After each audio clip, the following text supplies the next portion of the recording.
capítulo 25.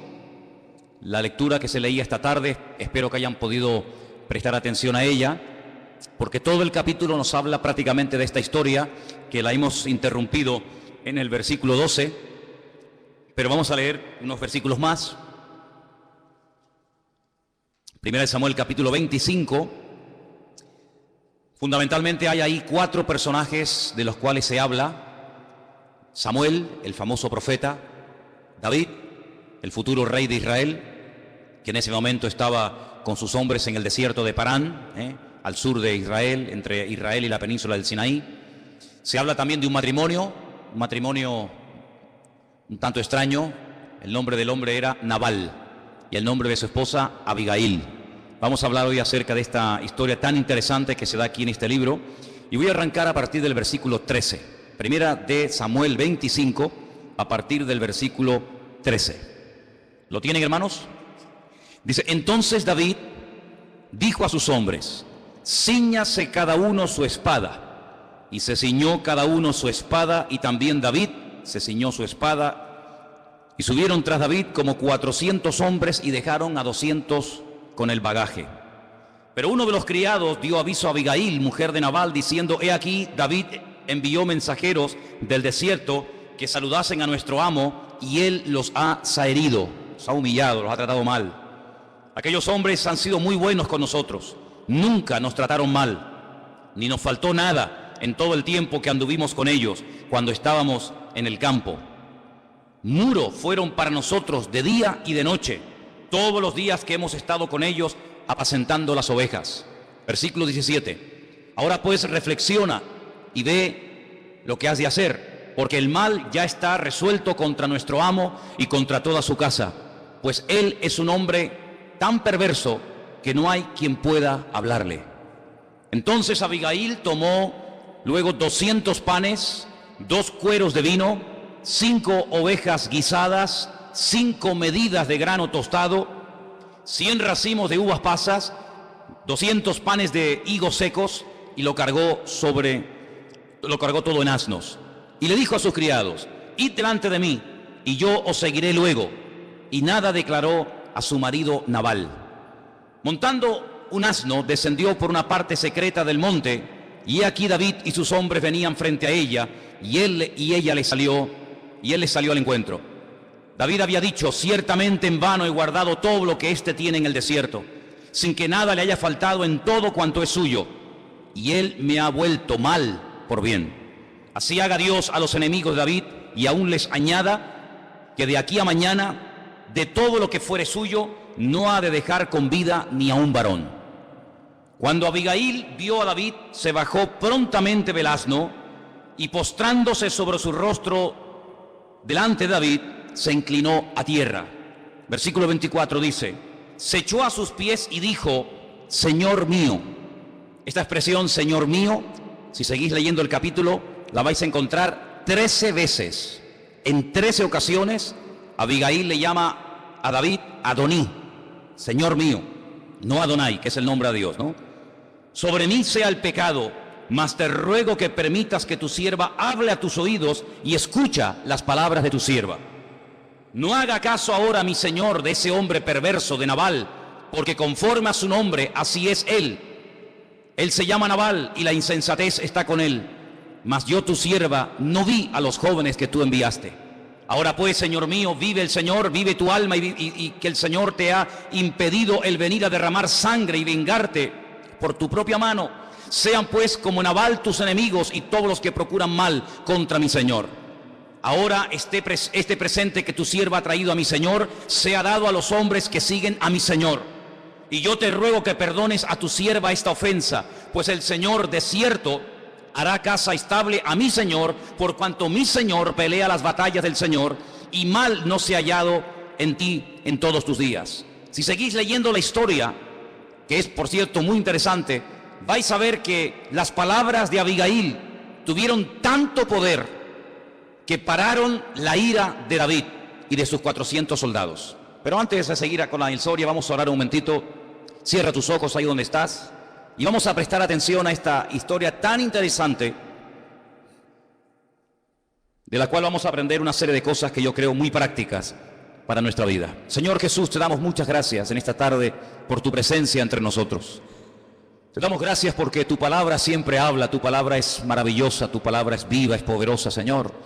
Y queremos que en esta tarde esta palabra sea de bendición para todos los que la van a escuchar. Te pedimos, Dios mío, que tu palabra pueda traer ese aliento, esa fortaleza, ese ánimo que necesitamos para seguir adelante contigo cada día. Bendice, Señor, a todos los que estamos aquí delante de tu presencia, escuchando tu palabra. Abre nuestros oídos, quita todo obstáculo, todo impedimento, y que podamos verdaderamente disfrutar de este tiempo de estudio de tu palabra en esta tarde, en el bendito nombre de Jesús. Amén y amén. El capítulo 25 de Primera de Samuel empieza dándonos una información y tiene que ver con la muerte de un gran hombre de Dios. Dice, murió Samuel y se juntó todo Israel, lo lloraron, lo sepultaron en Ramá. Y entonces es cuando David dice, mi tiempo aquí se ha terminado, me levanto y me voy a otro lugar, al desierto de Parán. Samuel fue un referente para el pueblo de Israel durante 40 años. Fue un hombre de Dios tremendo, ejerció una influencia muy buena en todo el pueblo de Israel. Es un hombre que advirtió al pueblo en más de una ocasión acerca de la barbaridad, acerca del peligro de nombrar a un rey, de dejar al Dios vivo y verdadero, el rey que ellos tenían, por un rey de carne y hueso, tratando de imitar, tratando de parecerse a las naciones que le rodeaban. Samuel fue un buen hombre. Lamentablemente sus hijos no siguieron su ejemplo. La gran tragedia con la muerte de Samuel es que se crea un vacío, porque no hay un liderazgo después de él. Después de Samuel, hasta los tiempos del profeta Natán, quedó ahí un vacío. El rey Saúl estaba despreciado por el Señor, Dios lo había desechado. Era un hombre que le había dado las espaldas a Dios. David todavía era un proyecto, sabían todo el pueblo que iba a ser algún día rey, pero todavía no lo era. Por lo tanto, la situación política y sobre todo la situación espiritual del país era muy triste. No había una persona espiritual a la cual ir y hacerle preguntas o consultar palabra del Señor. No había un punto de referencia espiritual al cual la gente pudiera dirigirse o inspirarse o animarse para tratar de obedecer al Señor. Por lo tanto, la muerte de Samuel fue realmente una tristeza y un dolor y una tragedia para el pueblo de Israel.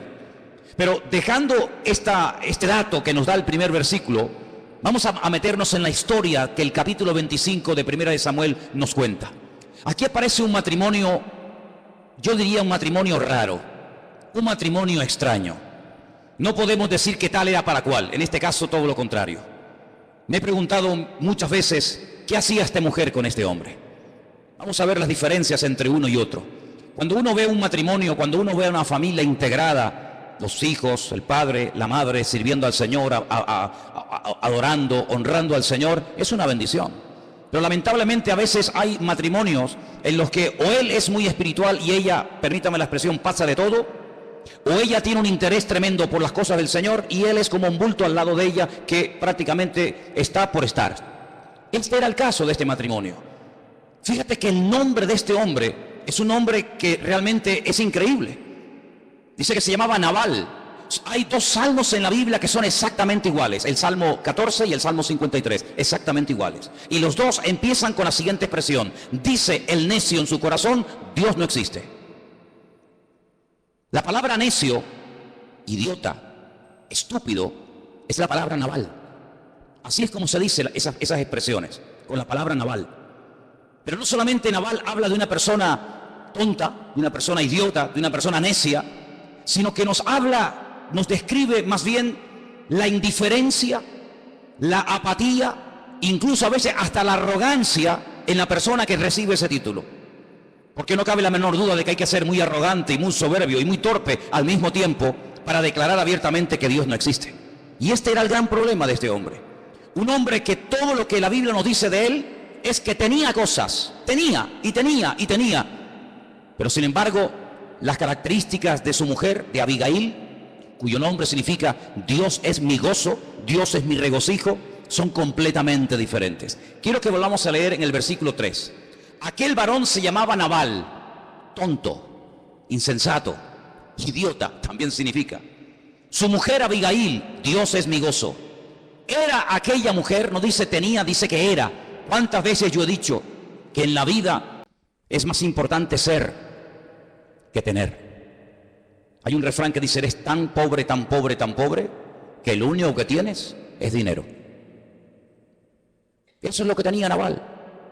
Dice que tenía 3.000 ovejas, dice que tenía 1.000 cabras, pero dice que era un hombre rudo, dice que era un hombre de malas obras, y dice que era del linaje de Caleb.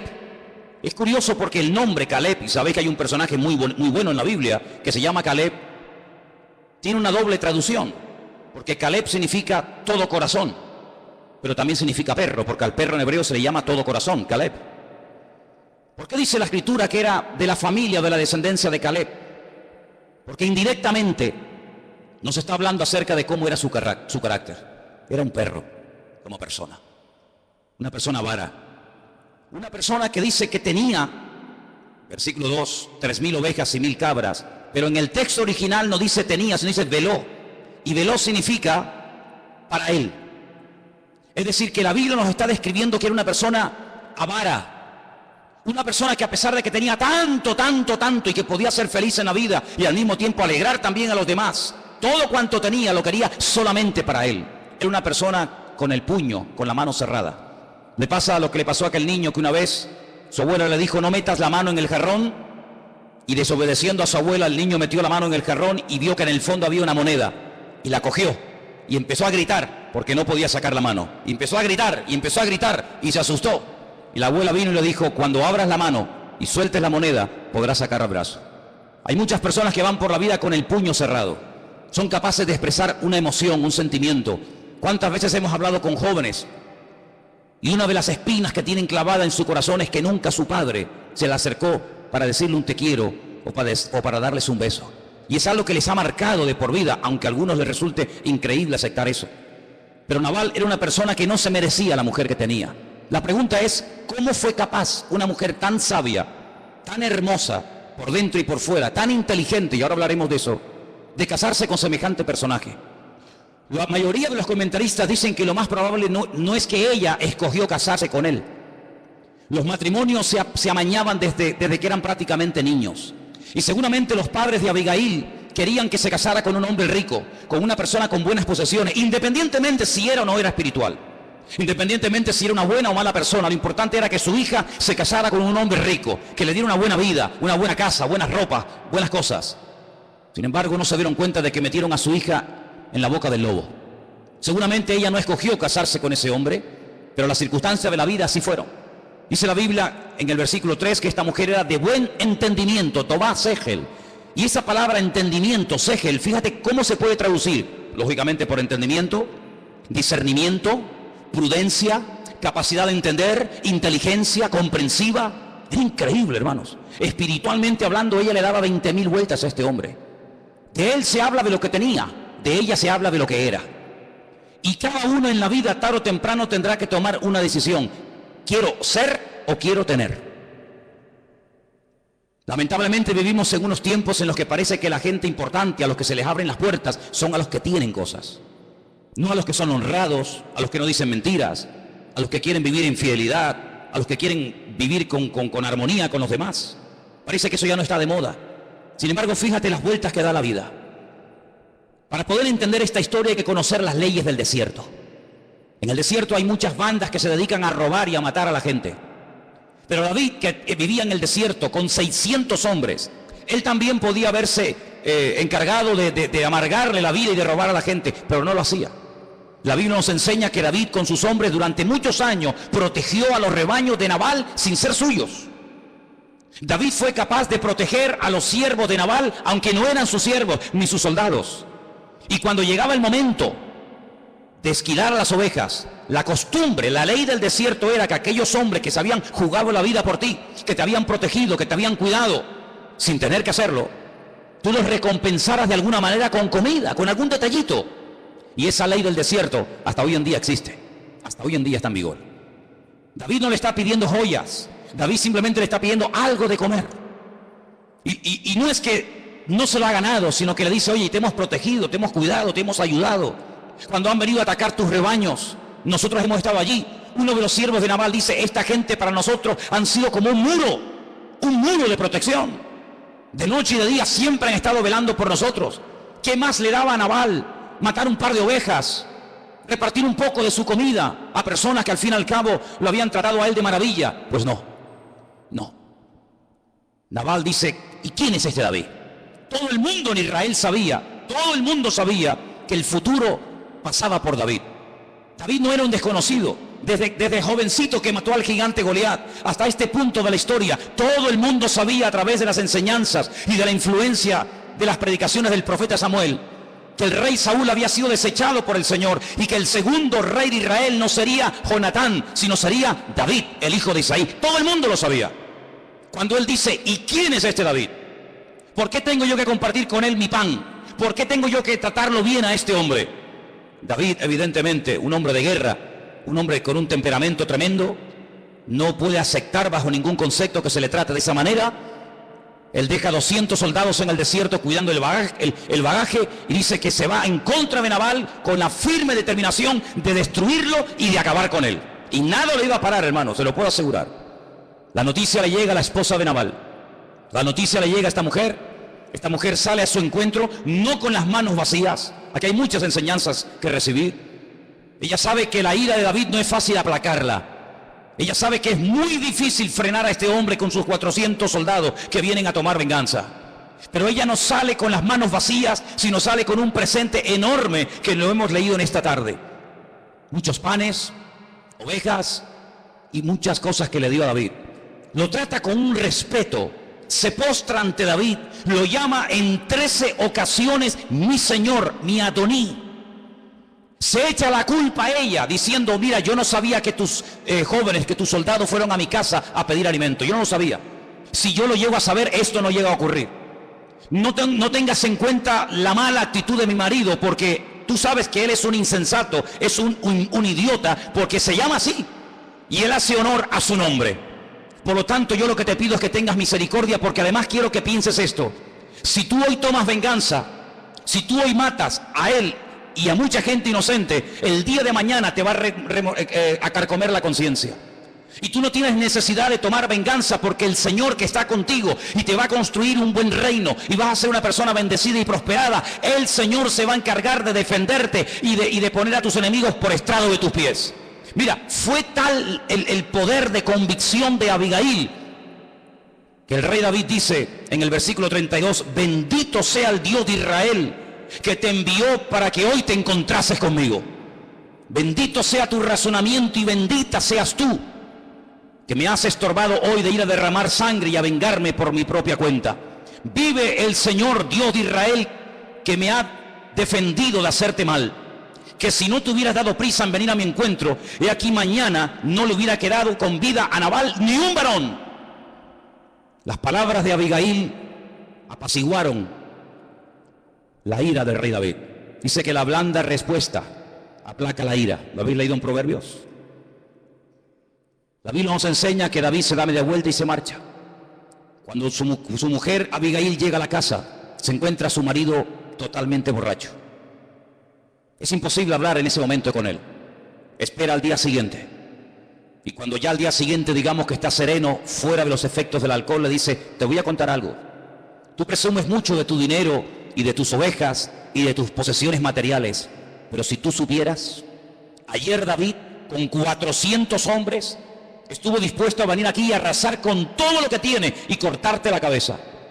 Pero yo salí a su encuentro, le pedí perdón, solucioné las cosas por las buenas, le di un presente que al fin y al cabo para nosotros lo que le dimos no representa gran cosa, y gracias a eso tú hoy estás con vida.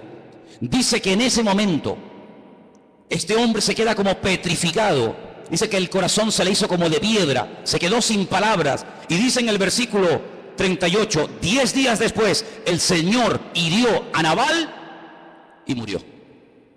Así de claro. ¿Qué hace David cuando se entera que esta mujer está libre, que esta mujer es viuda? Manda unos mensajeros y le dice, quiero que seas mi esposa. Se casó con el hombre equivocado y durante años estuvo sufriendo, durante años estuvo casado con este hombre hasta que el Señor se lo quitó de en medio. Es una historia tremendamente interesante porque vemos el poder de la intercesión. Si no hubiera sido por la intercesión de esta mujer, Nabal hubiera muerto. Y ninguna de sus ovejas ni sus criados le hubieran podido salvar la vida. Hay una historia muy interesante de un Dios airado por consecuencia del pecado del hombre. Un Dios de amor que creó un mundo perfecto y maravilloso para que el hombre disfrutara de él, para que el hombre no tuviera problemas de ningún tipo. Lo puso en un lugar perfecto y maravilloso, cubriendo todas sus necesidades espirituales, físicas o de cualquier otra índole. Pero el hombre peca contra Dios. Si algo ofende, si algo le duele al Creador, es que le desobedezcamos, que no cumplamos con su palabra. Él ha declarado categóricamente, porque Dios tiene la autoridad para hacerlo, que la paga, la consecuencia a corto y a largo plazo del pecado es la muerte.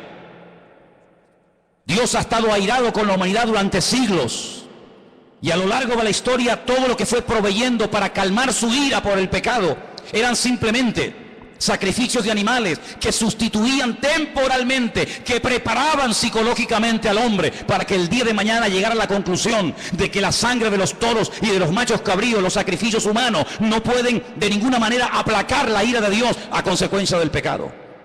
La Biblia nos enseña que su Hijo, el Mesías, el Señor Jesucristo, vino a este mundo, murió por nosotros en la cruz, ocupó el lugar de todos los criminales de la historia de la humanidad.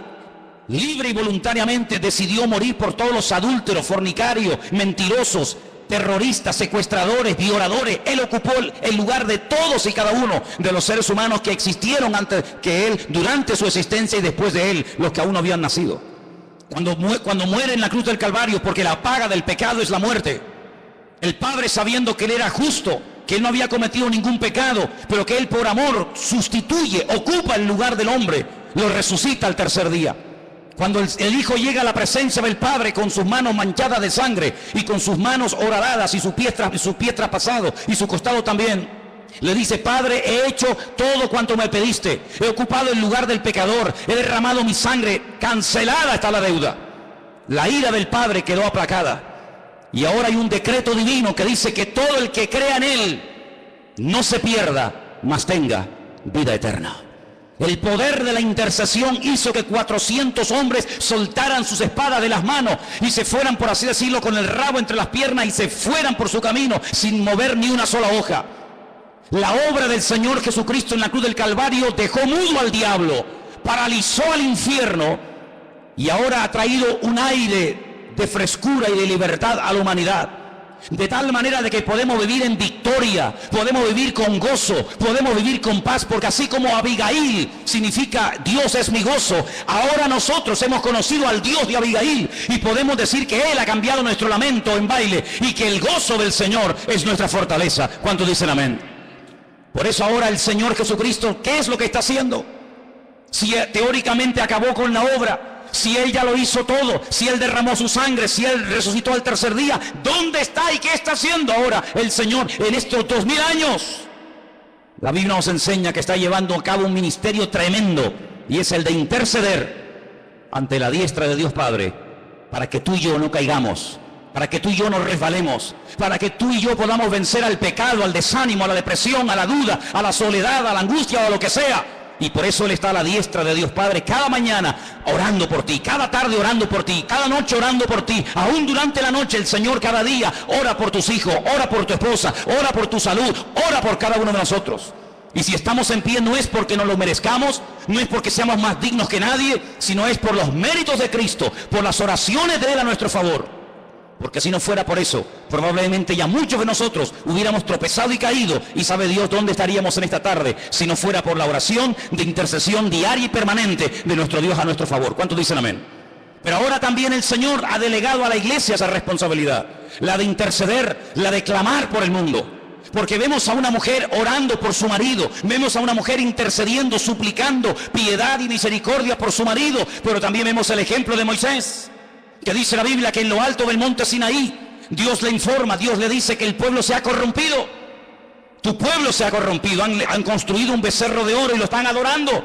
Y ellos saben que no fue un becerro de oro el que humilló a Faraón en Egipto. Ellos saben que el mar rojo no lo abrió un becerro de oro. Ellos saben que el Dios todopoderoso, el Dios de Abraham, el Dios de Isaac y el Dios de Jacob, fue el que los sacó con mano poderosa de Egipto y los ha traído hasta aquí. Y el Señor le dice a Moisés: déjame destruirlos. Es increíble, déjame destruirlos. Pero Señor, y cuando los egipcios se enteren de lo que has hecho, van a decir: Dios no pudo con esta gente. los saca de la esclavitud, los trae al desierto y fueron tan rebeldes, tan desobedientes que Dios no pudo pastorearlos. ¿Qué va a pensar el mundo de ti? ¿Qué prestigio va a tener tu nombre? ¿Qué reconocimiento va a tener tu persona? Y además, si los destruyes, ¿dónde queda tu pueblo? Y el Señor le da un cheque en blanco a Moisés y le dice: te propongo algo, Moisés. Si los destruye a todos ahora mismo, a la tribu de Zabulón, Neftalí, Isacar, Leví, todos, levantaré otro pueblo a través de ti. ¿Qué te parece? Moisés le dijo: no, Señor, no hagas eso. Quítame a mí la vida, pero no al pueblo. Ráeme, quítame del libro de la vida. Prefiero condenarme yo por la eternidad, sabiendo lo que eso significa, a que tú borres y destruyes a tu pueblo Israel. El Señor le dice: está bien, está bien. Es como si, permítame la expresión, como si Moisés convenció a Dios. Y Dios dijo: está bien, pero a partir de hoy ya no les voy a acompañar en este viaje. A partir de hoy me habéis hartado y me habéis cansado tanto que enviaré a un ángel para que ese ángel los guíe, para que ese ángel los pastoree, pero yo no iré más con vosotros. Y Moisés dijo: de eso nada, Señor. Si tú no vas conmigo, yo de aquí no me muevo. Porque yo no salí de Egipto y yo no me la he jugado para seguir a un ángel. Yo me la he jugado y creo en ti, por eso yo quiero que tú vengas. Y si tú no vienes, yo de aquí no me muevo. Es increíble cómo Moisés ora al Señor y le dice: y ahora quiero ver tu gloria. Y el Señor le muestra parte de su gloria en aquel lugar. ¿Os dais cuenta, hermanos? Cómo la oración no es algo abstracto, que perdemos el tiempo hablando y soltando palabras que no sabemos a dónde van. No, la oración es tremendamente poderosa. Por eso no me cansaré hasta el último día de decirle: iglesia, tenemos que orar más, que somos muy vagos a la hora de oración. ¿Cuántas veces me habéis oído suplicar en un púlpito: venid a orar? Y no venís. Y criticamos al pueblo de Israel: es que eran testarudos, es que eran gente de dura cerviz. ¿Sí? Yo no sé cómo eran, porque yo no estuve allí. Yo lo que sé es por lo que he leído, pero yo sí sé cómo somos nosotros. Yo no sé cómo eran las tribus de Israel en el desierto. Yo no sé cómo hablaban, cómo se comportaban, más que por lo que he leído. Pero sí os puedo decir, amados hermanos, que en los tiempos en los que estamos viviendo, como nunca antes, la iglesia tiene que levantarse en pie de guerra y orar. Y quiero decirte algo más. El Señor le dijo al profeta Ezequiel: si yo hubiera encontrado a un hombre en las calles de Jerusalén que hiciera vallado, es decir, que se pusiera entre los vivos y los muertos, entre los rebeldes y los que verdaderamente aman al Señor, el cautiverio en Babilonia nunca se hubiera producido. No hubiera habido exterminio de viudas y de jóvenes en las calles de Jerusalén. Pero yo salí buscando por las calles de Jerusalén a un hombre que orara, a un hombre que hiciera justicia, a un hombre que marcara una diferencia, y no lo encontré. Y por eso os tengo que sacar de aquí y que mi tierra repose durante 70 años. ¿Podrá Dios encontrar hoy aquí? ¿Podrá Dios encontrar hoy en día en la humanidad a un joven, a una chica, a un chico, a un hombre, a una mujer, a una familia que esté marcando una diferencia? Pregunto: ¿te interesa marcar una diferencia? Porque a lo mejor es que ni te interesa. ¿Le interesa a alguien aquí ser un joven diferente? ¿Te interesa a ti, hermano y hermana que me estás escuchando, marcar una diferencia y no ser un Nabal, sino ser una Abigail? En uno de los comentarios que leí estos días leí algo tremendo. No es mío, solamente soy el eco de lo que leí. Dice: en el mundo sobran Nabales, pero faltan Abigailes. Sobran necios. Sobran personas que solamente bla, bla, bla, bla, bla, hablan, pero no hacen nada. Pero Abigail fue una mujer que se la jugó. Se puso entre David y el campamento de su marido y le dijo: yo soy la culpable de lo que está pasando allí. Así que si tienes que tomarla conmigo y tienes que comenzar a matar, primero empieza por mí. David no fue capaz. David se detuvo y la bendijo, le dijo: bendita seas tú, bendita tu casa, y que el Señor esté contigo. El Señor tomó cartas en el asunto. Si hay alguien aquí que tiene, entre comillas, un enemigo, tenemos a un Dios que nunca pierde ningún juicio, ninguna causa. Deja todo en las manos del Señor. Mía es la venganza, yo pagaré, dice el Señor. Es que usted no sabe, hermano, lo que me hizo aquella mujer en mi matrimonio. Es que no sabe lo que aquel hombre le hizo a mi hijo. Ni me interesa. Ni lo sé, ni me interesa. Pero sí quiero que sepas algo: que cuando alguien se levanta contra ti, no es contra ti contra el que se levantan, sino es contra tu Dios. Y hay de aquel que se levante contra nuestro Dios. ¿Cuántos dicen amén? Proverbios capítulo 26. Leía hoy este texto buenísimo, porque dicho sea de paso, el libro de Proverbios habla muchísimo de los nabales, de los necios. Está lleno de versículos que habla del necio, pero yo he encontrado uno que me pareció muy bueno. Proverbios 26, 4 y 5. Dice así. Ponlo en práctica, porque los proverbios son para ponerlos en práctica. Nunca respondas al necio de acuerdo con su necedad, para que no seas tú también como él. ¿Te gusta? Buenísimo, ¿eh? Nunca respondas al necio de acuerdo a su necedad, para que no seas tú también como él. Versículo 5. Respóndele al necio como merece su necedad, para que no se estime sabio en su propia opinión. Como el que se corta los pies y bebe su daño, así es el que envía recado por mano de un necio. No pierdas el tiempo con necios ni con necedades. Arrímate a personas que verdaderamente te puedan dar algo espiritual, que te aporten algo a tu crecimiento y a tu desarrollo como persona y como cristiano o como mujer cristiana. David, cuando se entera que Nabal muere, la manda a llamar y se casa con ella. ¿Qué le podía ofrecer David en ese momento? Digo en ese momento, no en el futuro. En ese momento, ¿qué le podía ofrecer David a Abigail? Nada. ¿Dónde vivía David? En el desierto. Hoy aquí, mañana por allá. ¿Huyendo de quién? De Saúl. Si leéis el capítulo siguiente, el 26 de Primera de Samuel, dice que con 3.000 soldados Saúl quería matar a David y él tenía 600. David era un fugitivo. No tenía casa propia, no tenía cama. Hoy dormía en un lugar, mañana dormía en otro. Pero Abigail fue capaz de renunciar a todas las riquezas que dejaba en la casa de Nabal, porque la verdadera bendición y riqueza era estar con David, y no en una casa llena de provisiones, como era la casa de Nabal, pero sin la bendición de Dios. ¿No dice Proverbios eso? Más vale bocado seco y en paz que casa llena de contiendas y perturbación donde no está la bendición de Dios. Yo te pregunto a ti como hombre, ¿en tu casa tú eres el que está marcando la diferencia? ¿Estás haciendo labor de cabeza o de cola? ¿Qué eres como hombre en tu casa? ¿Eres un hombre o eres un mequetrefe? ¿Eres un hombre que transmite espiritualidad? ¿Eres un hombre que tira del carro o tienen que tirar de ti? Hermana, en tu casa, ¿quién lleva las riendas espirituales, tú o tu marido? ¿Hay orden en tu casa? ¿Hay verdaderamente bendición de Dios? No es la voluntad de Dios que uno esté aquí arriba y otro esté aquí abajo. Tiene que haber un equilibrio, hermanos. Tiene que haber un crecimiento equitativo entre uno y el otro. No puede ser que ella siempre esté tirando, venga, vamos al culto, venga, anímate, venga, vamos a la iglesia, venga, vamos a encontrar aparcamiento, no pasa nada, que hace calor, venga, no te preocupes, o al revés, venga, anímate, mujer, que no sé qué. No, hermanos, eso al principio está bien, pero después de un tiempo, hermanos, los dos tienen que ser un equipo, y tenéis que orar para que haya espiritualidad en vuestra casa. Me imagino que como mujer tiene que cansar muchísimo tirar del carro de un Nabal.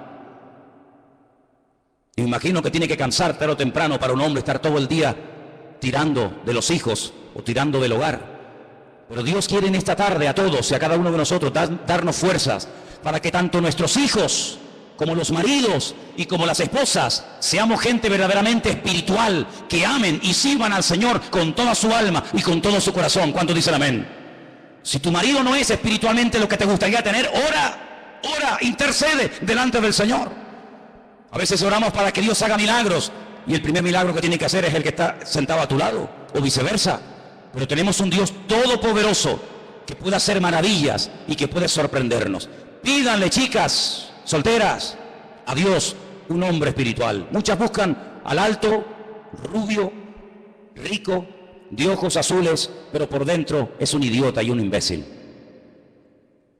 Más vale uno chiquitito, gordito, calvito, pero lleno del amor de Dios, que casarte con un gigantón que no vale 2 pesetas. O mejor sola que acompañada. No te dejes seducir, no te dejes deslumbrar por lo que tiene, sino por lo que es. Quiero terminar diciéndote algo. Una chica estaba una vez en un culto y había un chico que le gustaba, pero claro, no se atrevía a decirle nada. Y el chico, hay un momento en el culto, en la reunión, que se levanta y se va al baño. Y ella, mirando para todas partes, se da cuenta de que él ha dejado la Biblia en el banco.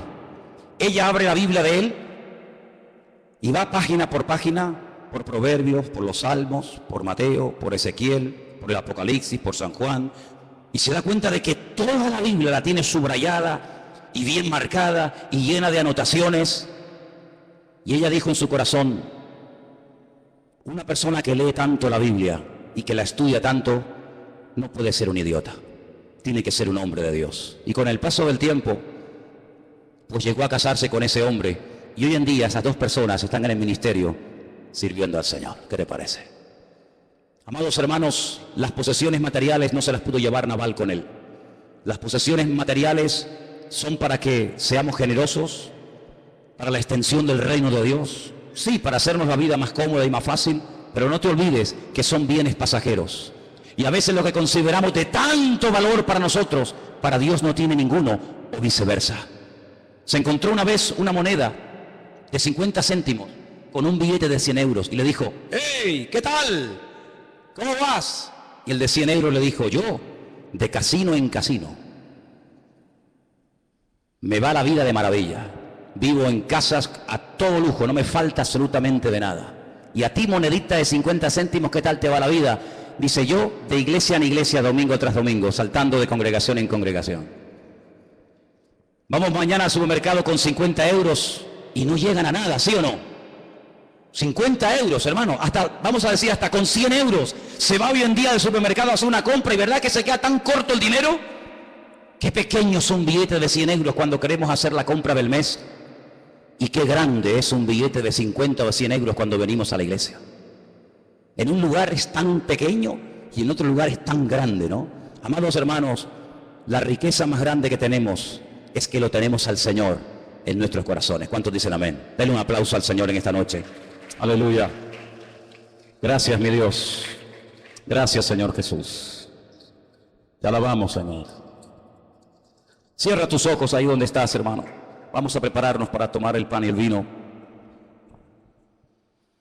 Aleluya, Jesús. Como hemos dicho en otras ocasiones, sí, es verdad, con dinero se pueden hacer tantas cosas, sí. Con dinero, dijo alguien, puedo comprar a la mujer que quiera, pero no a la esposa que quiero. Con dinero puedo comprar una buena cama y un colchón muy cómodo, pero no puedo comprar sueño. Con dinero puedo comprar las mejores enciclopedias y libros del mundo, pero no puedo comprar ni inteligencia, ni sabiduría, ni cultura. Con dinero podemos comprar las medicinas más caras, pero no puedes comprar salud. Con dinero te puedes comprar un crucifijo, pero no te puedes comprar la salvación de tu alma, que es a través de Cristo Jesús, nuestro Señor. Y en esta tarde, queridos hermanos y amigos, hemos visto un contraste entre Nabal, el insensato, el necio, el torpe, y Abigail, la mujer de buen entendimiento y sabiduría en Dios, que supo ocupar su lugar e interceder por su casa. ¿A quién te quieres parecer tú? ¿A Nabal? ¿Esa es tu meta en la vida, ser como Nabal, tener y tener y tener? ¿O te quieres parecer a esa mujer sabia, prudente, esa mujer que sabe usar su influencia para apaciguar la ira y para traer bendición al hogar? Tú decides hoy a quién te quieres parecer, amigo y amiga. Te vuelvo a repetir, en las iglesias y en el mundo sobran Nabales, pero faltan Abigailes. Por eso en esta noche, Señor, queremos venir delante de tu mesa, delante de tu presencia, con humildad, diciéndote: mi Señor, Adonai Eloheinu, queremos adorarte y decirte: mi Señor, haznos conforme a tu corazón. Haznos ver el valor verdadero de las cosas. Haznos ver verdaderamente que lo más grande es la bendición de Dios en nuestra vida, y es lo que enriquece el alma, y nadie puede quitarnos. Quita de nosotros la soberbia, el orgullo, la necedad. Quita de nosotros, Señor, toda mala actitud de la carne, que como Nabal le daba una falsa seguridad, pero que su vida estuvo a punto de ser eliminada por aquel joven llamado David. Señor, en esta tarde queremos acercarnos a tu mesa con acción de gracias y participar de este pan y de este vino con alegría,